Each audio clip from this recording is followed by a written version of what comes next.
Santé, VIH, l'ONU-SIDA alerte sur le recul mondial le plus grave depuis des décennies, alors que le monde s'apprête à marquer la journée mondiale de lutte contre le sida 2025. Un signal d'alarme retentit. Dans son rapport intitulé « Surmonter les perturbations, transformer la riposte au sida », l'ONU-SIDA dévoile une situation critique. La lutte contre le VIH a subi en 2025 son plus lourd revers depuis plusieurs décennies, conséquence directe d'une crise sans précédent de l'aide internationale. Un choc financier brutal qui fragilise la réponse mondiale. Le 25 novembre 2025, depuis Genève, la directrice exécutive de l'ONU-SIDA, Winnie Byanyima, a dénoncé l'impact dévastateur des coupes budgétaires massives, en cause notamment l'arrêt brutal des financements américains depuis le retour de Donald Trump à la Maison-Blanche en début d'année. D'autres bailleurs historiques ont eux aussi réduit drastiquement leur aide publique au développement. Les projections de l'Organisation de coopération et de développement économique OCDE sont inquiétantes. Moins 30 à moins 40% d'aide extérieure dédiée à la santé en 2025 par rapport à 2023. Une chute qui provoque une véritable onde de choc dans les pays à faible et moyen revenu déjà en situation précaire. Des services vitaux à l'arrêt. Cette crise remet en cause des années de progrès durement acquis. Les exemples se multiplient. Baisse des mises sous traitement dans 13 pays, rupture de stock de kits de dépistage en Éthiopie et en RDC, effondrement de la distribution de la prophylaxie, pré-exposition PrEP, notamment en Ouganda, au Burundi et au Vietnam. En Afrique subsaharienne, 450 000 femmes privées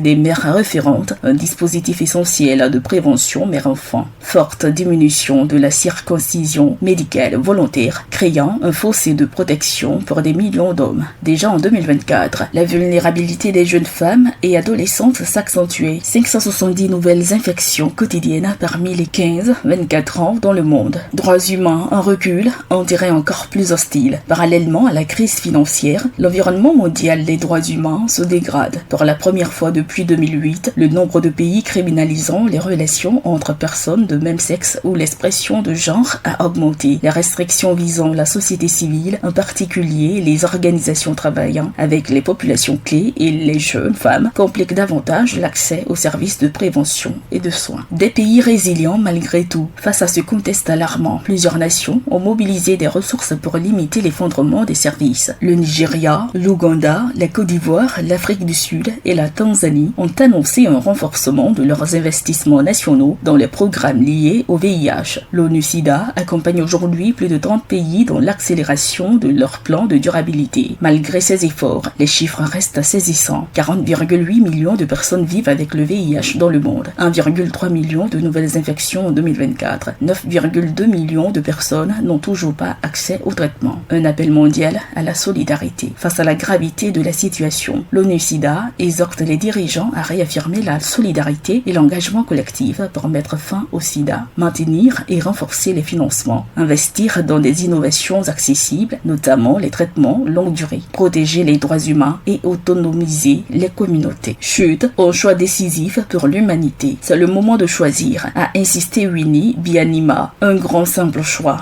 mais historique. Laisser ces chocs détruire des décennies de progrès ou s'unir pour atteindre l'objectif mondial de mettre fin au sida. Des millions de vies dépendent des décisions prises aujourd'hui.